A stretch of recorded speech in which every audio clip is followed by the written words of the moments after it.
Corporate அப்படிங்கிறது என்ன அர்த்தம்னு சொல்லிட்டீங்கன்னா, கார்பரேட் அப்படின்னா தனியார் மயமாதல் ஓகேங்களா? அது வந்து பார்த்தீங்கன்னா, அது அப்படியும் சொல்லலாம். இன்னொரு விஷயம் சொல்லிட்டோம்னா, நம்ம ஊர்ல எல்லாம் என்ன சொல்லுவோம், நம்ம ஊர்ல வந்து பார்த்தீங்கன்னா, பொதுவா வந்து மக்களுக்கு வந்து அறியாமை அப்படிங்கிறது வந்து பார்த்தீங்கன்னா, மலையளவு இல்ல, கடலளவு அவங்களுக்கு வந்து அறியாமைங்கிறது. கடல் அளவுன்னா என்ன அர்த்தம்னு சொல்லிட்டீங்கன்னா, அதோடைய ஆழமே கண்டுபிடிக்க முடியாது. அதே மாரி மக்களுடைய அறியாமையும் வந்து பார்த்தீங்கன்னா, கண்டுபிடிக்கவே முடியாது. அந்த அளவுக்கு அறியாமையில மக்கள் மூழ்கி போயிருக்கிறாங்க ஓகேங்களா? மலைய கூட நம்ம அண்ணாந்து பார்த்தோம்னா, இதுதான் உயரம்னு தெரியும். ஆனா கடலோட ஆழம் தெரியாது. அதே மாரி மக்களோட அறியாமை வந்து பார்த்தீங்கன்னா, ஆழமே தெரியாத அளவுக்கு அந்த அளவுக்கு அறியாமையில தான் இருக்கிறாங்க. என்னன்னு சொல்லி கேட்டோம்னா, நம்ம எல்லாருமே என்ன நினைக்கிறோம், இந்த பவர்ஃபுல்லான இன்ஃப்ளூயன்ஸான பர்சன்ஸ் யாருன்னு சொல்லி நினைக்கிறோம்னா, நம்மளுடைய ஆட்சியாளர்கள். ஒரு கிராமத்துல இருக்கிறவங்க என்ன சொல்லுவாங்க, ஒரு பஞ்சாயத்து தலைவர் தான் பெரிய ஆளுப்பா அப்படிம்பாங்க. அதே ஒரு டவுனுக்குள்ள இருக்கிறவங்க கவுன்சிலர் பெரிய ஆளு, அதை விட பெருசு மேயர், அதை விட பெருசு எம்எல்ஏ, அதை விட பெருசு எம்பி, அதை விட பெருசு அமைச்சர், அதை விட பெருசு முதலமைச்சர்னு சொல்லி நம்மளும் சொல்லுவோம். ஆனா இவங்க எல்லாரையும் விட மிகப்பெரிய இன்ஃப்ளூயன்ஸான இருக்கக்கூடிய ஆளுங்க எல்லாமே வந்து பார்த்தீங்கன்னா, பணம் இருக்கக்கூடிய பெரும் முதலாளிகள் மட்டும்தான். ஒரு முதலமைச்சரா இருக்கிறவர் தமிழ்நாட்டுல முதலமைச்சர்னா, அவர் தமிழ்நாட்டுக்குள்ள மட்டும்தான் அவருடைய ஆட்சி, அதிகாரம் இது எல்லாமே செல்லுபடியாகும். பக்கத்துல போய் நம்ம பக்கத்து மாநிலத்துல போய் நம்மளோட பவர் அப்படிங்கிறத காட்ட முடியாது ஓகேங்களா? நம்ம வந்து ஒரு கலெக்டர் நம்ம மாவட்டத்துல இருக்கிறாருன்னா, அவர் நம்ம மாவட்டத்துல மட்டும் தான் பச்சைங்களை கையெழுத்து போட முடியும்.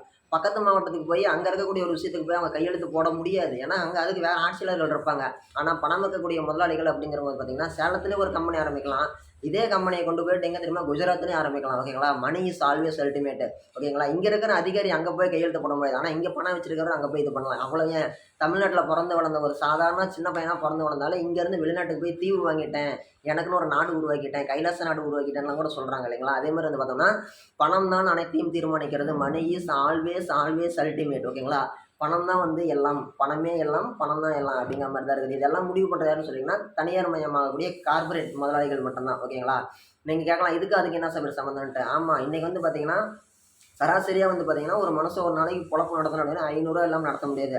ஆனா ஒவ்வொரு நாளும் 5,00,000 10,00,000 சம்பாதிக்கக்கூடிய கார்ப்பரேட் முதலாளிகள், கம்மியா சம்பாதிக்கக்கூடிய முதலாளிகளே வந்து பார்த்தீங்கன்னா, இருக்கத்தான் செய்றாங்க. ஓகேங்களா? அது வந்து ரொம்ப ஒரு சர்வ சாதாரணமான ஒரு விஷயமா மாறிடுச்சு. ஆனா ஒரு சாதாரண ஒரு நடுத்தர குடும்பம் அப்படிங்கிற ஒரு மனுஷனுடைய சம்பளம் அப்படிங்கிறது பார்த்தீங்கன்னா, ஒரு 15,000ன்னு வச்சுக்கோங்களேன். ஒரு வருஷத்துக்கு 1,80,000 10 வருஷம் வேலை செஞ்சான்னா ஒரு 18,00,000 ஓகேங்களா? ஒரு ஒரு பணக்கார முதலாளி ஒரு 2 நாள் சம்பாதிக்கிற வருமானம் அப்படிங்கிறது கிட்டத்தட்ட வந்து பார்த்தீங்கன்னா, ஒரு சாதாரண ஒரு ஆள் வந்து பார்த்தீங்கன்னா 10 வருஷம் சம்பாதிக்கணும். ஒரு மனுஷன் அவன் 10 வருஷம் சம்பாதிக்கிறதுக்குள்ளாட்டி வந்து பார்த்தீங்கன்னா, அவனுக்கு எவ்வளவோ கமிட்மெண்ட் இருக்கும். இதெல்லாம் தாண்டி தான் வந்து அவன் இது பண்ணணும். அதே மாரி ஒரு மனுஷன அக்கா அப்படி கொஞ்சம் கொஞ்சமா பிக்கிறது எல்லாமே வந்து பார்த்தீங்கன்னா, கார்ப்பரேட் தான். நீங்க சொல்றது உங்களுக்கு இன்னும் புரியல தானே? கொஞ்சம் கொஞ்சமா பிக்கிறது கார்ப்பரேட்னா, அதாவது வந்து பார்த்தீங்கன்னா, இப்ப நீங்க ஒரு ஃபோன் வாங்குறீங்க. அந்த ஃபோன்ல வந்து இது உடனுக்குடனே வந்து பார்த்தீங்கன்னா, என்ன ஏதோ ஒரு கம்ப்ளைண்ட் ஆகும்.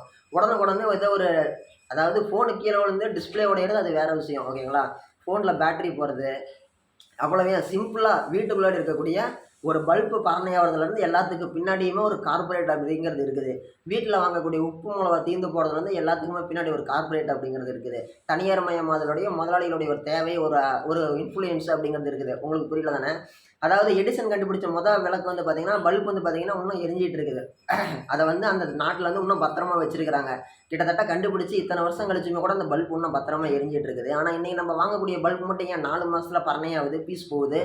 என்ன காரணம்? அவங்க தயாரிக்கும்போதே இதனுடைய குவாலிட்டி அப்படிங்கிறது இத்தன நாளுக்குள்ளாடி போய் இப்ப பல்பு தயாரிச்சு விக்கிறாங்க. இந்த பல்பு 10 வருஷம் எரிஞ்சுச்சு அப்படின்னா, இவன் எப்படி மறுபடியும் பணக்காரன் ஆக முடியும்? இந்த பல்பு ஒரு வருஷத்துக்கு ஒரு குடும்பத்துல 3 பல்பு மாத்துனாங்க அப்படின்னா தான் இவன் பணக்காரன் ஆக முடியும். ஸோ என்ன கிட்டத்தட்ட தமிழ்நாட்டிலே வந்து பார்த்தீங்கன்னா, கிட்டத்தட்ட 8,00,00,000 மக்கள் இருக்கிறாங்க. 2,00,00,000 ரேஷன் கார்டு இருக்குது. ஓகேங்களா? அப்படிங்கும்போது எத்தன குடும்பம் வீடு இருக்குது, எத்தன தொழில் நிறுவனங்கள் இருக்கு, எத்தன கோவில் இருக்கு, எத்தன ஸ்ட்ரீட் இருக்குது. அதாவது ஸ்ட்ரீட் லைட் போடுவாங்க இல்லைங்களா? அது இருக்குது. எவ்வளவோ கமிட்மெண்ட் இருக்குது. எவ்வளவோ இடம் இருக்குது. அப்ப இது எல்லாம் பல்ப் உருவாக்கிட்டே இருக்கிறோம் அப்படின்னா, அந்த அளவுக்கு அது பீஸ் போணுச்சுன்னா தான் நம்ம அடுத்து விக்க முடியும். அப்படின்னா பீஸ் போறதுக்கு தகுந்த மாரி இது பண்ணு அப்படின்னு சொல்லி இது பண்றாங்க. ஓகேங்களா? அதே மாரி மொபைல் ஃபோன் பேட்டரியா கூட இருக்கட்டும். பேட்டரியா கூட எடுத்துக்கோங்க. நம்ம எல்லாருக்குமே தெரியும். பட்டன் ஃபோன் எல்லாருக்குமே தெரியும் இல்லைங்களா? பட்டன் ஃபோன்ல நம்ம சார்ஜ் Nokia ஃபோன் இதெல்லாம் யூஸ் பண்ணவங்க எல்லாருக்குமே நம்மலாம் யூஸ் பண்ணிட்டு தான் இங்க வந்திருக்கிறோம். இந்த காலகட்டங்கள்ல. ஓகேங்களா? அந்த Nokia ஃபோன்ல பேட்டரி ஃபோன் சார்ஜ் போட்டீங்க அப்படின்னா, 1 வாரத்துக்கு தாங்கும். கம்மியா 4 நாளைக்கு தாங்கும். ஓகேங்களா? ஆனா இந்த ஃபோன்ல ஏன் ஒரு நாளைக்கு 3 தடவ 4 தடவ சார்ஜ் போட வேண்டியதா இருக்கு. அந்த அளவுக்கு என்ன மக்கள வந்து அந்த அளவுக்கு தரம் கம்மியா இருக்கக்கூடிய பேட்டரி யூஸ் பண்றாங்க. ஓகேங்களா? அப்ப நம்ம அடிக்கடி சார்ஜ் போடும்போது என்ன ஆகும்? அடிக்கடி அதுல கரண்ட் அழுத்தம் குடுத்துட்டே இருக்கிறோம். அப்படிங்கும்போது என்ன ஆகுது? ஒரு குறிப்பிட்ட நாள் கழிச்சு அந்த பேட்டரியும் வீக் ஆகும். ஏப்பா சார்ஜே நிக்கல. ஒரு வருஷத்துக்கு ஒருக்கா பேட்டரி மாத்துற மாரி கூட ஒரு சூழ்நிலை அப்படிங்கிறது வரலாம். இதெல்லாமே என்ன காரணம்? இதெல்லாம் தனியார் மயமா முதலாளிகளுடைய ஒரு தேவைகள். ஒரு ஃபோன் ஒரு டச் ஃபோன்ல கம்மியா பேட்டரி மாத்துனா ஒரு ரூ. 1000ன்னு வச்சுக்கோங்க. எத்தன கோடி பேர் எத்தன ஃபோன் வச்சிருக்காங்க? ஒரு குடும்பத்துக்கு 3 டச் ஃபோன் இருக்குது. கணக்கு போட்டு பாருங்க. ஒரு சராசரியா எவ்வளோ கால்குலேஷன் வருதுன்னு சொல்லி பாருங்க. எல்லாத்துலேயுமே கார்பரேட்டு. நீங்கள் வண்டிக்கு வாங்கக்கூடிய பெட்ரோல்லேருந்து, நீங்கள் தலைக்கு தடவக்கூடிய தலைவலி மருந்துலேருந்து அனைத்துமே கார்பரேட்டு தான். முதலாளிகளுடைய இதுதான். ஓகேங்களா? ஒரு மனுஷன் வந்து பார்த்தீங்கன்னா, கார்பரேட்டை பொறுத்த வரைக்கும் அவன் சாவக்கூடாது. அவன் உயிரோட இருக்கணும். ஆனா, சம்பாரிச்சு நம்மளுக்கு குடுத்துட்டே இருக்கணும். அதுதான் வந்து கார்ப்பரேட்டுடைய மெயின் நோக்கமே. ஓகேங்களா? இப்போ டயபெட்டிஸ் பேஷண்ட் இருக்கிறான் அப்படின்னா, டயபெட்டிஸ் பேஷண்ட் அப்படிங்கிறது என்ன? சர்க்கரை நோயாளிகள் அப்படிங்கிறது எதனால உருவாகுறாங்க? அத பத்தி பேசினா இன்னொரு வீடியோவே பேசலாம். சிம்பிளா சொல்றேன். அதாவது ஒரு குறிப்பிட்ட நாள் கழிச்சு நம்ம உடம்புல சுரக்க வேண்டிய விஷயங்கள் அப்படிங்கிறது வந்து பார்த்தீங்கன்னா, சரியா சுரக்காது. சுரப்பிகள் சரியா சுரக்காது. அது சுரக்காம போனதால என்ன ஆகும்? உடம்புல இருக்கக்கூடிய ஒரு மாற்றங்கள் தான் வந்து பார்த்தீங்கன்னா, சர்க்கரை நோய். இது சரிப்படுத்த முடியுமான்னு சொல்லி கேட்டீங்கன்னா, சரிப்படுத்த முடியாதுன்னு சொல்லிட்டு தான், அத அப்பங்க சரி பண்ற மாரி ஒரு டேப்லெட் அப்படிங்கிறத குடுக்குறாங்க. என்ன காரணம்? இப்போ ஒரு மனுஷன் ஒரு வாரத்துக்கு ஒரு ரூ. 100 டேப்லெட் வாங்குறான். ஒரு மாசத்துக்கு ரூ. 400 வாங்குறான் அப்படின்னா, ஒரு வருஷத்துக்கு எவ்வளோ? ரூ. 4800. ஒரு மனுஷன் சர்க்கரை நோய்க்கு ஒரு மருந்து கம்பெனிக்கு ஒரு மனுஷன் ஒரு ஒரு வருஷத்துக்கு ரூ. 5000 செலவு பண்றான் அப்படின்னா, கிட்டத்தட்ட எத்தனை கோடி மக்கள் வாங்குறாங்க இந்தியா முழுக்க, உலகம் முழுக்க. அப்ப ஒவ்வொரு மனுஷனும் ஒவ்வொரு வருஷத்துக்கு 5000 நம்ம ஊர் மதிப்புக்கு 5000. வெளிநாடுகள் அதோட மதிப்புங்கிறது மாறும்ல. அப்படி எல்லாருமே குடுத்துட்டு இருக்கிறாங்க அப்படின்னா, வேல்யூவேஷன் எங்க போகும்? யோசிச்சு பாருங்க. இதெல்லாம் வச்சு தான் வந்து பார்த்தீங்கன்னா, பண முதலாளிகள் அப்படிங்கிறவங்க வந்து பார்த்தீங்கன்னா, பணத்த மட்டுமே மையமா வச்சு இது பண்ணிட்டு இருக்கிறாங்க.